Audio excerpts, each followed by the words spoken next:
Пансиондо тагдыры ар түрдүү болгон 36 адам жашаса, бирөөсү үй бүлөсүн жоготкон. Дагы бири үйүндөгүлөр менен тил табыша албай калган Айтур ар биринин көөдөнүндө айта албай жаткан миң түркүн тагдыр, өкүнүч, аяныч, сыр бар. Мында жашоочулардын бири кайсы бир учурда үйүнөн айдалып, ара жолдо калганын айтса, экинчиси пенсионер, жакындары жоктор экени белгилүү болду.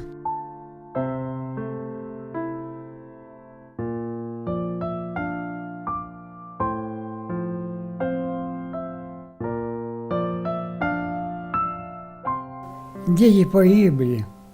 Сын у меня пьяница, дом хочет просто забраться. Албетте, пенсионерлер эч кимге кереги жок болсо, коом үчүн, мамлекет үчүн керектүү өлкөнүн жараны, коомдун мүчөсү катары аларды камкордукка алууга милдеттүү. Анан да алардын маанайын көтөрүп, алабалын сурап турууну волонтерлор да адатка айлантып келет. Кызыл Жарым ай коому калктын бул катмарына материалдык жардам көрсөтүп кантип болбостон, моралдык да колдоо көрсөтүп, маанайларын көтөрүүгө аракеттенишет.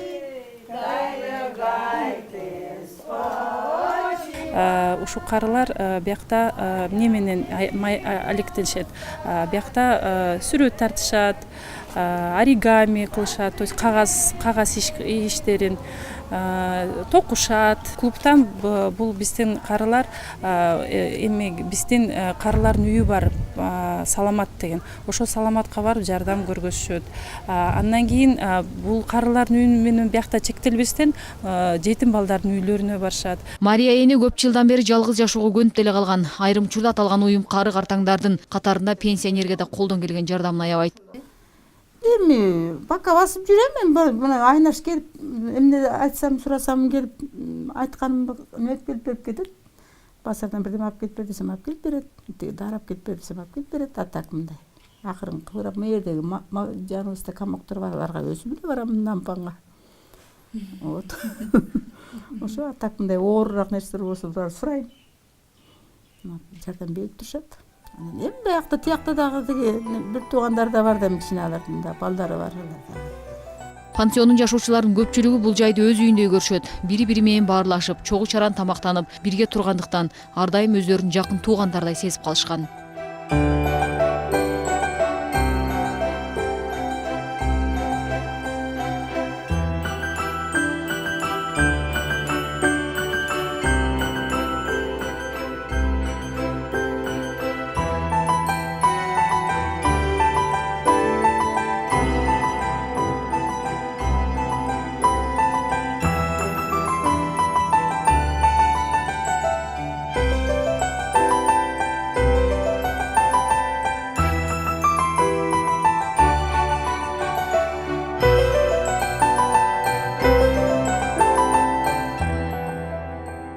Шекер Сатыбалдиева, Тынчтык Көлбаев, Нью ТВ.